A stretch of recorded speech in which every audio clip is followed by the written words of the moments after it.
Ang binhi. Lukas Kapitulo 8. Bersikulo 11 hanggang 15, ang dating Biblia. Ito ang talinghaga. Ang binhi ay ang salita ng Diyos.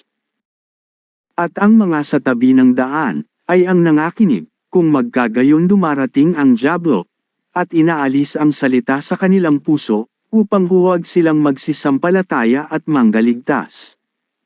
At ang mga sa batuhan, ay yaong mga pagkarinig, ay tinatanggap na may galit ang salita, at ang mga ito'y walang ugat, na sila sa sangdaling panahoy nagsisisampalataya, at sa panahon ng tukso ay nagsisihiwalay.